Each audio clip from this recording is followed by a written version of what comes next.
Where you going, Pope?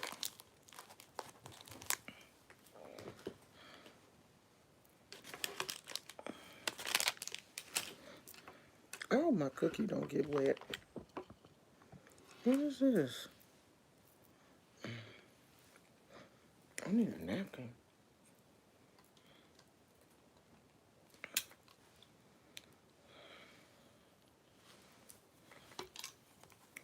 These glasses stay dirty. Oh, I hate that I only have one um, phone and my other one is not charged up. I don't want to use my husband's. Like, is it dead, or just dead a little bit? I wonder. I think it's dead. I ain't even gonna try it. Hey, Mouse Mama.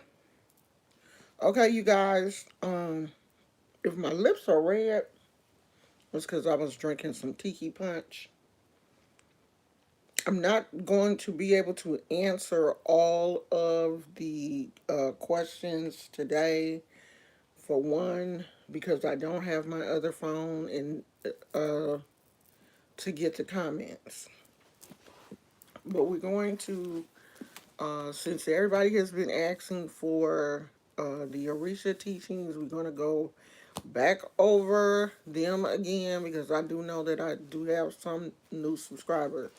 So, these are the books that I usually use to teach from. So, this is Powers of the Orisha, Santeria, and the Worship of the Saints by Mijin Gonzalez Whippler. Both of these are by the same author.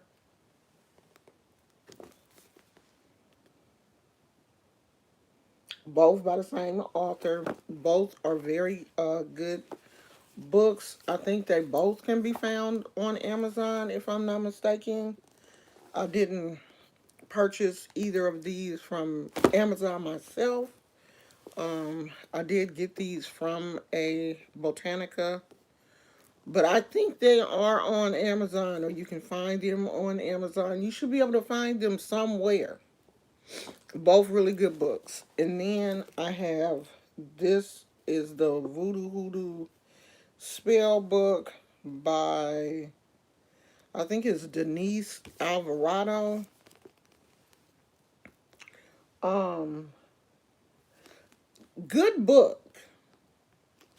This is a good book, but Denise Alvarado runs a YouTube group, not YouTube, Facebook group. And it seems like the majority of the people that are in her group are Caucasian. And they come off as a little entitled and disrespectful to people of color. Now, Denise Alvarado, to me, she looks Hispanic, but I'm not really sure. But like if people come into the group and ask a question, pertaining to, black people, um, and voodoo, or black people and Santeria or something like that, the white people in the group get butt hurt and going to that whole, well, I'm entitled to do this and I'm entitled to do that, where you have no entitlement in a traditionally African religion. You have no entitlement. If you are accepted by the Orisha, you should feel honored, but you're not entitled. And so they come off as very entitled. I'm a member of the group, but I don't participate because, they'll block your comments, or I haven't been deleted from the group because I've been in the group for a while, but I don't comment. I don't comment because they get on my nerves, and I know that I keep looking at the TV. Cause somebody on there, they had like one of them Benihana places, and they cooking, and their food is looking so good. But yeah, they will block you, or delete your comment, or whatever, and that shit gets on my nerves. So I don't participate. Um, I don't participate in groups where you know people come in with that entitlement mentality, because that's not how any of this works. Now, yeah, you can think that you doing something with the Orishas, and you be way the hell off, because you not even coming into the religion with the right frame of mind. But you're not coming in with the right frame of mind because you haven't studied under anybody. The only thing you've ever done is read books, and the majority of books that most of these people are reading are by white people. So they get this washed down version of this religion. And they just assume that, oh, well, I can do everything else, so I'm going to do this too. And you're not, because that's not how things work. But a lot of people, this was one of the reasons why I stopped even for a minute talking about the Orisha, because, social media or the internet has given people this skewed vision of the Orisha, and how they think things work is not how they work. They've never had a real reading. They've never, the majority of people who like talk about the Orisha on TikTok or Facebook or YouTube have never even probably talked to an Orisha priest or priestess. Never talked to a Babalao, don't even know what a Babalao is. Don't even know what a priest is. Don't even know what an Aleo is. But, oh, I'm out here doing Santeria. I'm out here doing voodoo. And I can look at somebody and know that they have no understanding or no concept of any of these traditions. I can look at you and tell by the way you talk, you don't know what you're doing. Because somebody ran up on a lady on TikTok, and she claimed to, the young girl claimed to be a witch or whatever. And, and sister girl went and got her a legua, and she posted this video on TikTok as a response to something that somebody had said to her. Honey, she went and got her a legua, and she had an legua. And honey, she was spitting rum on that legua out in the woods somewhere. I was like, get her ass. Get her, girl. Because, see, these little young kids on TikTok calling themselves witches and stuff, they don't have a clue as to what some of us are capable of doing or what we will do.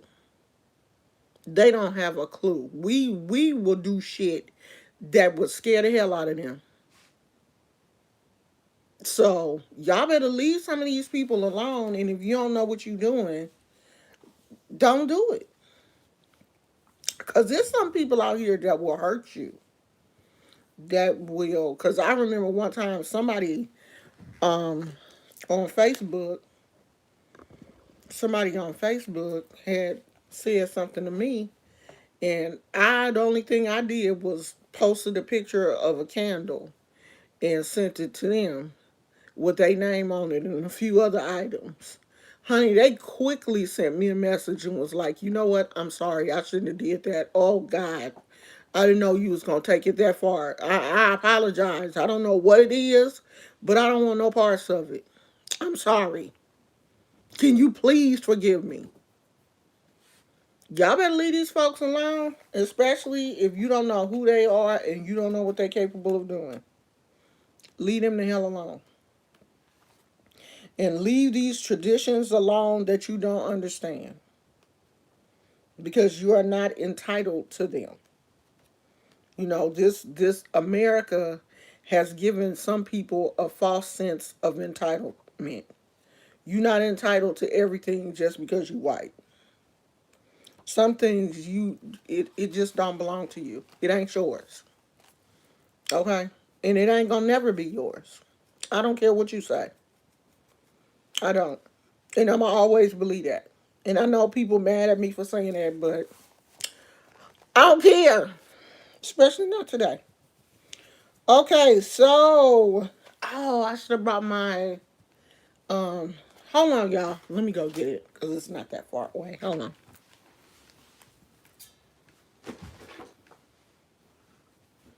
Don't get in my chair.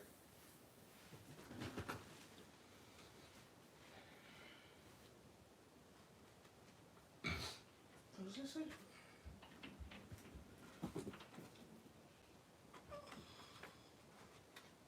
Don't follow. Where you at, Gizmo? You know I can't trust you.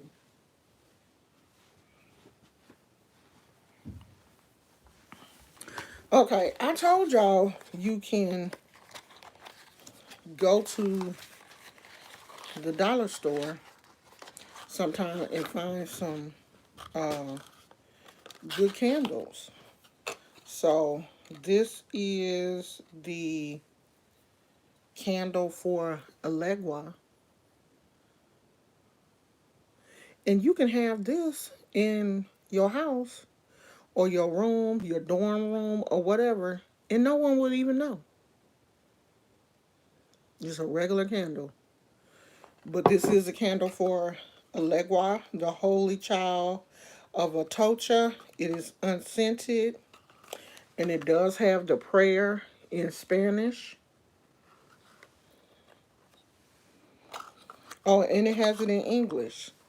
So, prayer to the Holy Infant of Atocha, gracious Infant of Atocha, Infant of 1,000 wonders. This print is so small, child. I salute thee and glorify thee on this day, and offer this novena in memory of thy tender love that was always evident to your sainted mother and father. Look favorably on this favor and request and grant that which I humbly solicit. Amen. And then it says to concentrate on your petition. This is a dollar store find. And in this book, it tells you, and this is the Orisha book, it tells you the synchronism or identification. So it is Saint Anthony of Padua, and this is for Alegua, in the Holy Infant of Atocha, and the Lonely Spirit. So these are the normally the ones that you will find in um, I don't want to call them Mexican stores, but sometimes in like if you live in an area that has like a big Mexican or Hispanic population, if you go into like their markets and stuff, they always have candles in there. I used to live in an area that was heavily influenced in the Hispanic culture. So, but this I got from the dollar store, from the Dollar Tree. I'm pretty sure it was the Dollar Tree. So just check the candle section, and you can easily find a candle for Allegra. So it says Allegra and all the other Orisha have many paths or aspects which are known in Santeria as avatars. As we will see in this section, Allegra has 101 paths, and of which 21 are most commonly used. In each path, the Orisha is synchronized with a different Catholic saint. Thus, there are at least 21 saints with which Allegra has been identified. Among those are Saint Benito and Saint Martin of Porres. All the other Orisha in their various paths have also been synchronized with more than one Catholic saint. And the reason why the Orisha had to be synchronized with a Catholic saint was so that people could practice this religion basically undercover. Because the slave masters were so afraid of Santeria and voodoo and hoodoo and all of those things that the practitioners had to synchronize them with a Catholic saint because it was okay to be Catholic. It was okay to be Catholic. It was okay to be Christian. So they would synchronize the Orisha with or the Loa with a Catholic saint so that they could practice their religion under the guise of Catholicism. So the white man would, to break it down to you in layman's terms, the white man was so spooked about hoodoo and voodoo and Santeria and all that, we had to pretend like we was Catholics in order to practice our own religion. So the masters was out there, beating folks and chasing people down that they thought was practicing anything other than Catholicism or Christianity. And you think that our ancestors is about to sit on the same table as your ancestors and everything is going to be cool. No, that's going to be a fight. They going to be fighting. So I don't even know how, all of, we're all supposed to link up and sing Kumbaya because a lot of our ancestors died before they had an opportunity to be free. So they died with all of that, resentment and, the disrespect that they have had to endure and mistreatment and all of that stuff. They died before they had an opportunity to, see the changes that were made after slavery. So, of course, those ancestors have a different mindset of the ancestors who passed away, like, say, in the 90s or the 2000s. Like, my mom died in 2011.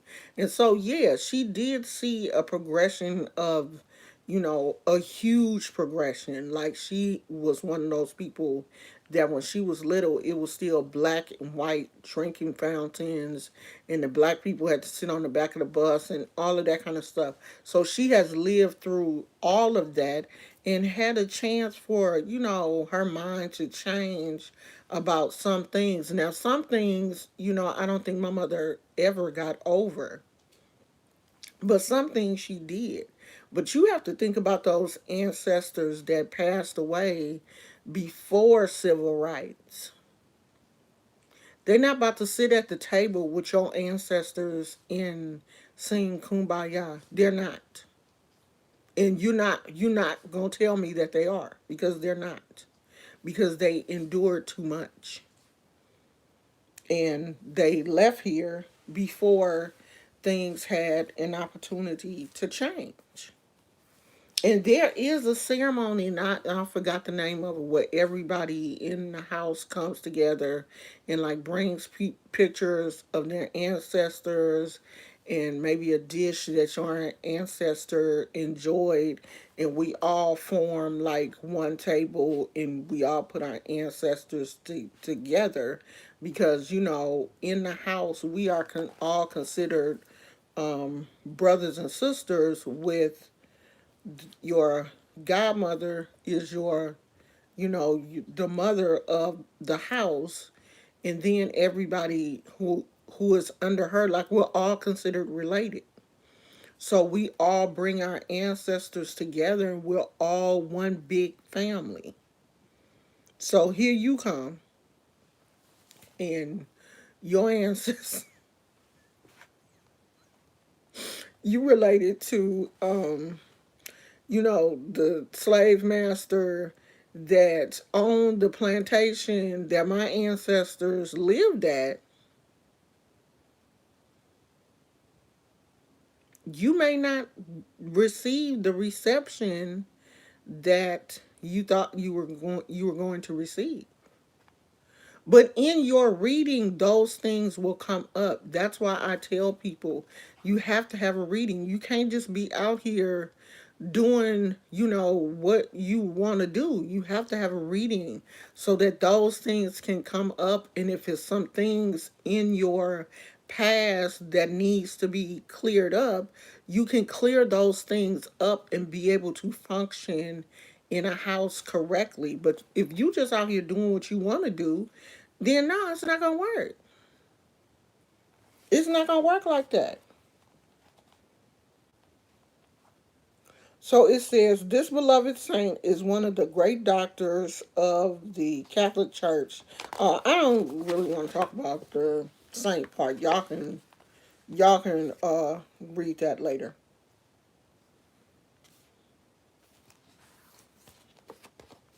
So Alegua is the opener of doors, the messenger of the gods. He is a great diviner who does not need an oracle to see the future. He owns the keys to all doors and to evil as well as good. He seems to take pleasure in creating compromising situations and trouble between human beings. He can be equally cruel and generous. He is the unexpected, treacherous and dangerous and capricious like fate itself.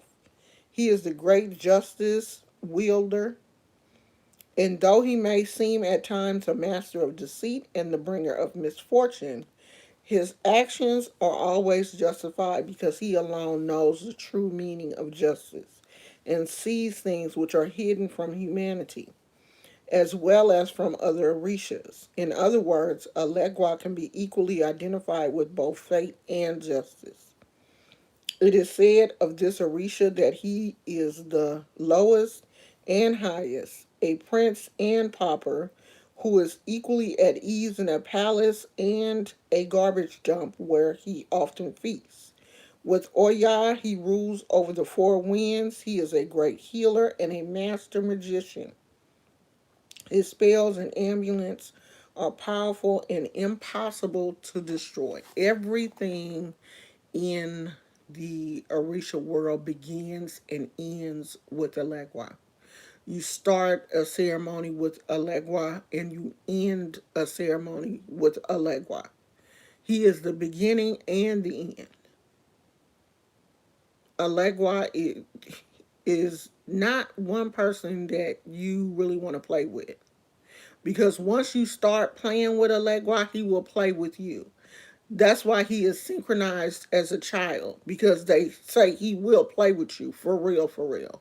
Allegra loves toys and candy, and he loves kids. He has a childlike mind, but sometimes his playing with you can get a little bit more serious than what you thought. Like you run up on Allegra not knowing what you're doing, you're gonna be in for a treat. And children of Alegua people who, have that Alegua spirit are those type of people that, you playing with them 1 minute, like you horse playing 1 minute, and then the next minute they like really beating your ass. You be like, I thought we was playing. Yeah, we was playing. Until it got to the point where we wasn't playing no more. That's a child of Alegua. They like to play, but then all of a sudden they're gonna get serious and pop you in your mouth or pull your hair or something, and y'all was just playing.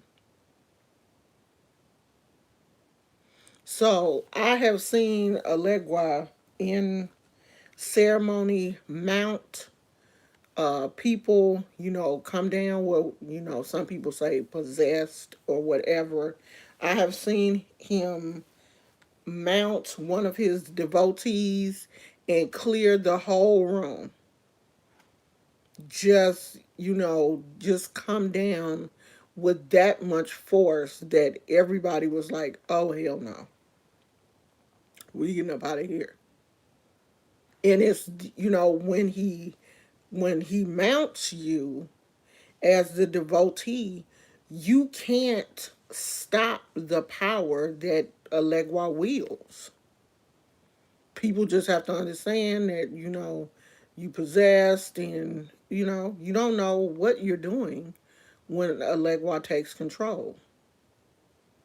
So I mean, it's very. If you have never been to a ceremony, you have never seen an Orisha mount someone, you have never seen anyone, be possessed by the spirit of an Orisha, you can't say that you practice this religion. You can't. You just can say that, oh, I'm interested into it, but you cannot say that you practice if you have never seen the Orishas, you have never talked to a priest, you've never been in the room with the Babalawo. You're not practicing. You're just reading about the religion. You're just interested in it because you've never seen it in practice. You're not This is not something, this is not a DIY type religion. You can't just read about it and just do it yourself. You cannot do it. It's not possible to do. You have to be in it. You have to be initiated. Now, if you're doing hoodoo, that's something totally different. And we'll talk about that later. That's something totally different. Because hoodoo is not really a religion. Hoodoo is just something that, everybody making up and doing their own thing. It comes out of this tradition, but it's nowhere near the same thing. So if you have never talked to a Babalawo, you have never been initiated, you have never been to a ceremony, you're not practicing. You're just interested in practicing, but you're not practicing. Because reading books, you know, they don't make you a practicer. I'm practicing. I have my lekes. I've been initiated. I'm practicing. I have taken a step farther than just reading books. Now, if we get cut off, it's the Wi-Fi. I'm not gonna stay on here long. As a matter of fact, we at 28 minutes. I'm probably gonna go in a minute because to um, I don't want to do too much and then the phone cut off. So it says in Santeria, Elegua is envisioned as a young, light-skinned mulatto of a pleasant countenance. So he is light-skinned and handsome.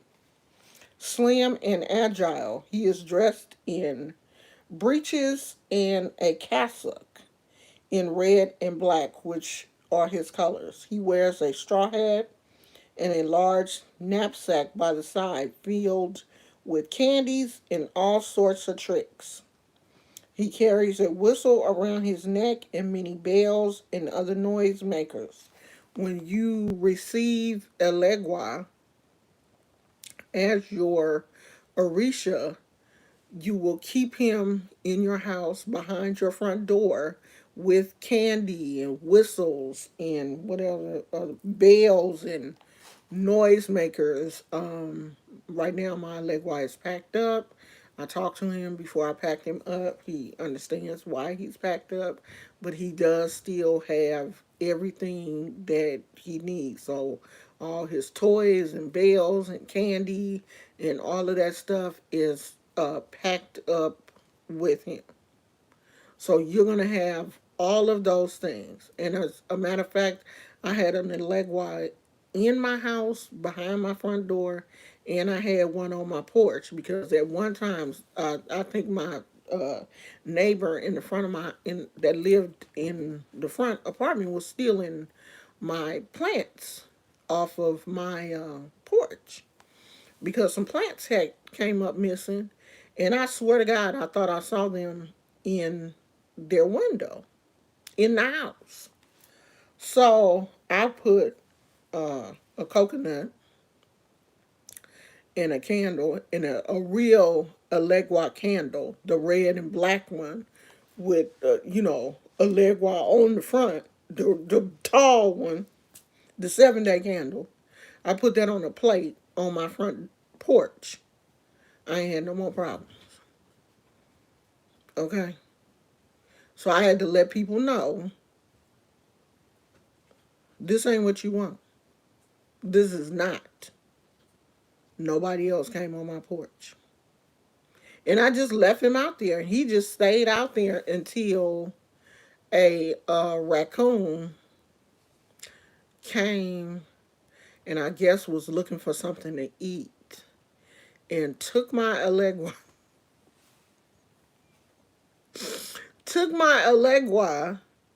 under the porch and I guess was trying to get it open.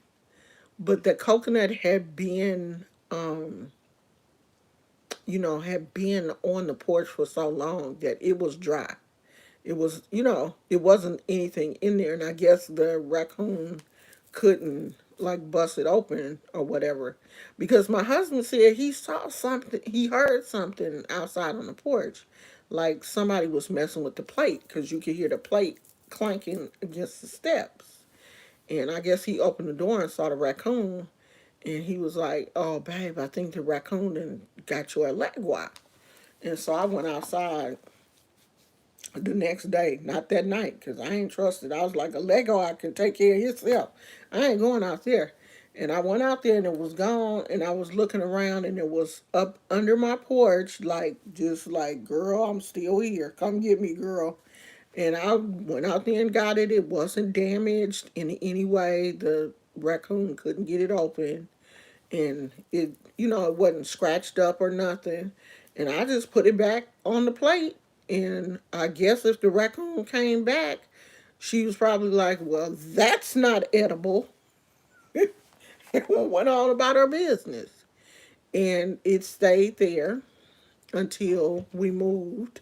Now, when we moved, I released that one out into the universe because that one was so used to being outside. It was a creek by my house.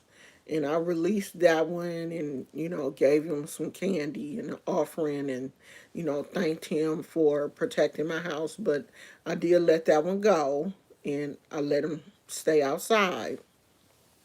So, yeah, if you don't want people around your house, get you an Elegua, get you a coconut and bless it.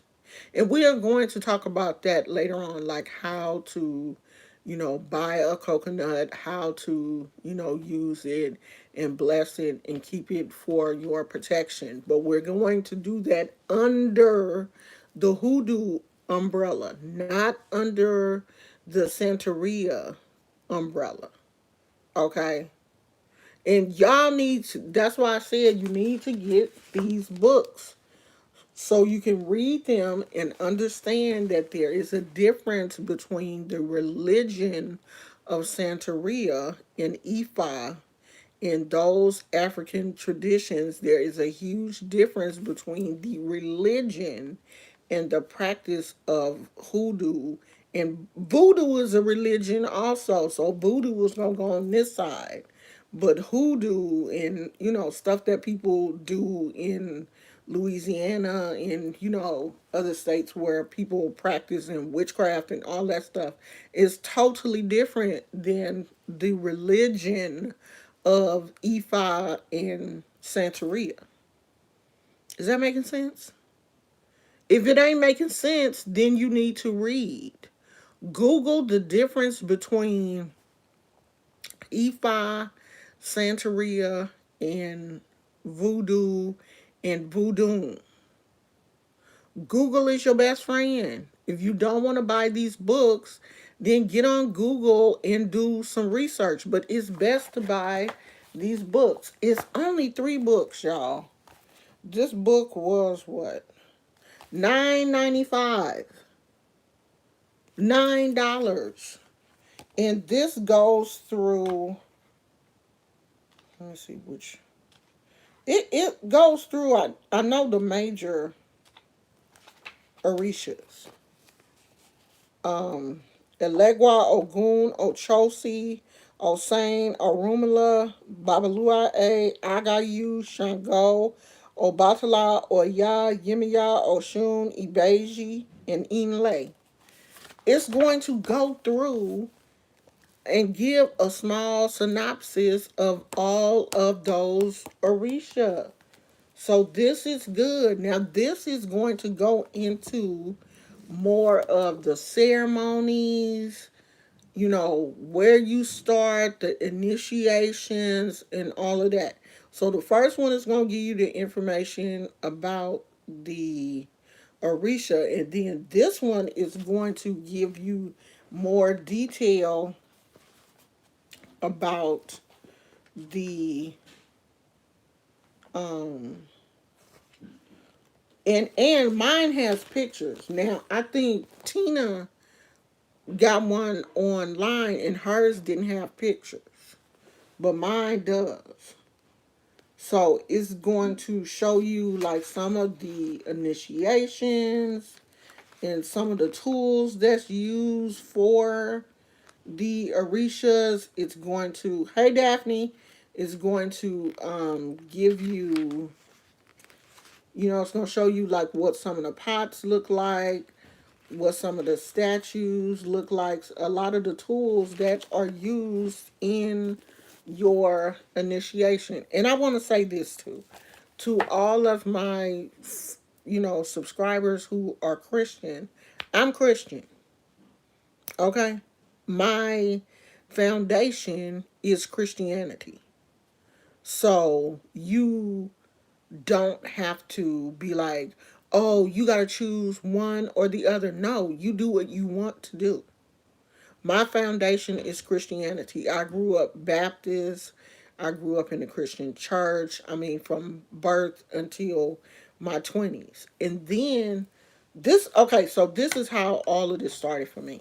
When I went to college, I took my first class in African American studies, I think. And that was when I started to understand that everybody in this world ain't Christian. There are more religions than Christianity. And, talking to your classmates who are into different genres of black religion is how I basically got into, you know, came into the knowledge of the Orishas. So that was when it started. And then it just snowballed, I think. I just started meeting more and more and more people who were in the religion. And so I had someone to bring me in, a very close, we still friends, but she doesn't live in California anymore. But she was the one that helped me get into the religion. Oh, well, if you have it on ebook, that's fine. I'm not a person, I don't really like ebooks. I'm old fashioned.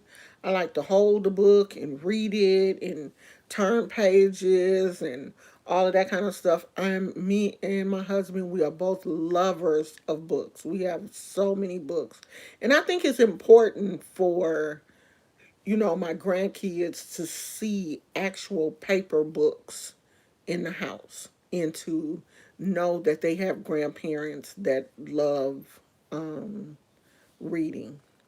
So we do have a lot of books. So I do enjoy books more than ebooks.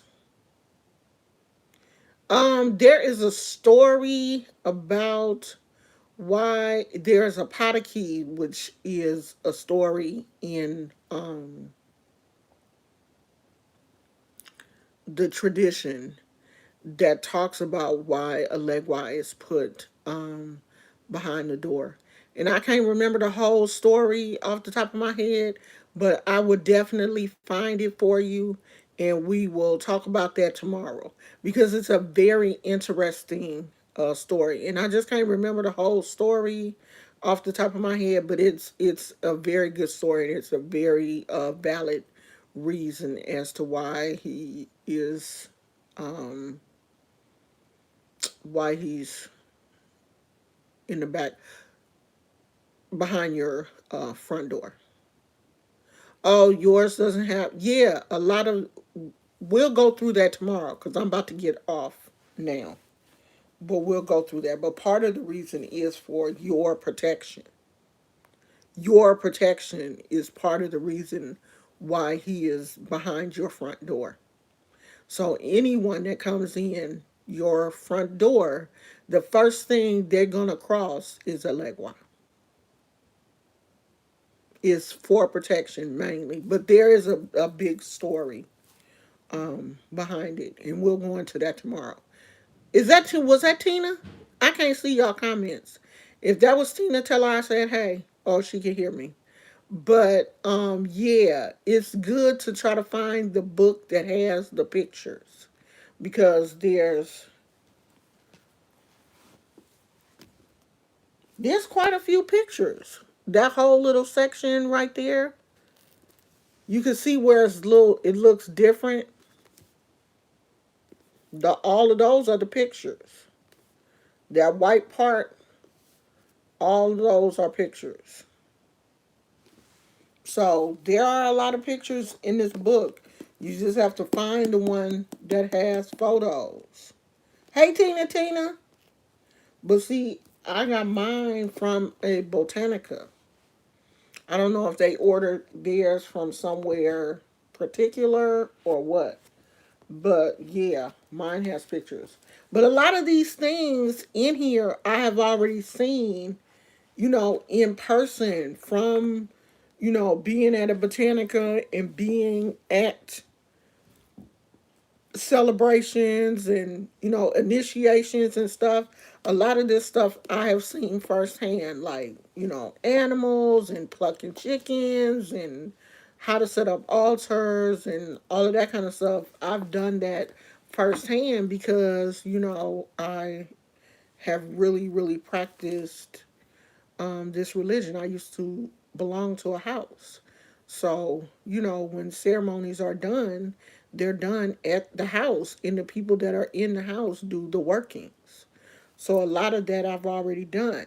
But for people like some of you who have never been to a ceremony, who have never, been to a house before, it's totally different because you've never seen some of those things in pictures. In books is probably the only way that you will see them because a lot of things that go on during a ceremony are considered taboo to show to people who are outside of the religion. That's why you don't go on YouTube and see, videos of ceremonies and stuff because that stuff is not to be videotaped. It's not to be taken pictures of. You're not going to see that. Now, people in Nigeria, if you go on their Instagrams and stuff, you will see some things that we consider here in the US taboo.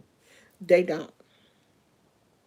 I've seen a lot of things. Hey everybody, I don't have my other phone today, so I can't scroll and see everybody that is here. But I thank you for coming.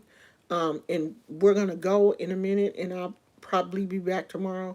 But if you find a Babalao or someone who says that they're a Babalao or a chief or somebody from Nigeria on, because I used to follow one person, I just got kind of sick of them and unfollow them. But if you find one on Instagram, sometimes these people show a lot of things that us Americans wouldn't show, like real stuff, like, because, animals are used and sacrificed in this religion, and it is somewhat taboo here in the United States to take pictures of, that type of stuff. Whereas in Nigeria, it is not taboo for them. They take pictures of stuff that, we don't take pictures of here. Even during your initiation, when your head is being shaved and all of that, they take pictures of stuff. Um, they take pictures of your head and everything, where they don't do that here. When your head is shaved here in the States, your head is covered, and no one is supposed to see that. Like, you're not even supposed to look at yourself in a mirror for a whole year. So, of course, you're not going to be taking pictures of your head. Your head is to remain covered for an entire year. The only time you take your covering off is when you take your bath.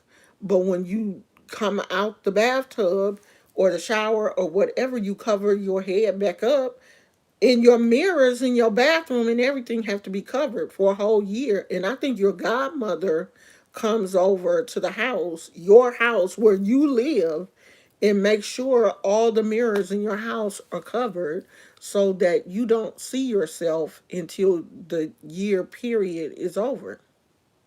You're not supposed to look at your reflection. So you're not supposed to see what your head looks like. So it is totally different, the way they do things in Nigeria, the way they do things in Cuba, compared to the way we do things here in the United States. Let me see. Somebody left a big comment. Let me see if I can see it. He said, if you leave your saints behind on another state, can you still practice on your Santo?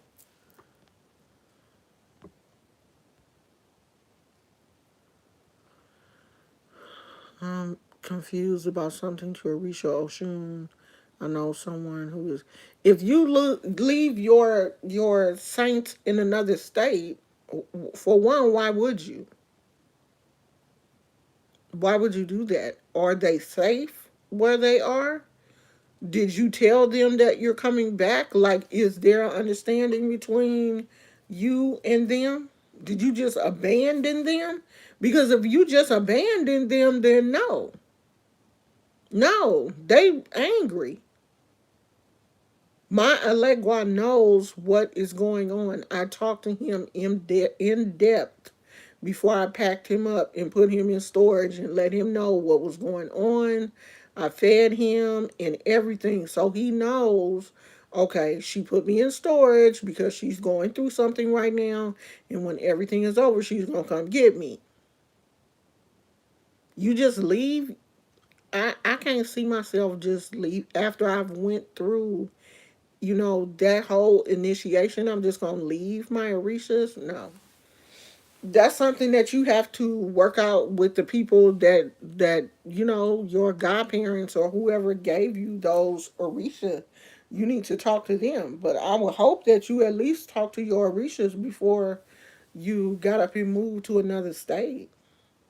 But see, I don't know you. That's why I don't really like for people to ask like really in depth questions like that, because I can't answer that. I don't know. I don't know you. I don't know the relationship that you have with your Orisha. I have no idea. So, um, tomorrow we will finish up about Alegua. I will find that Pataki so I can tell the young lady the story of why he's in the back. And I will talk to you guys later. I love you. We are at 50 minutes. And I really don't like to go too much past that. I will talk to you guys tomorrow. Love you. Bye.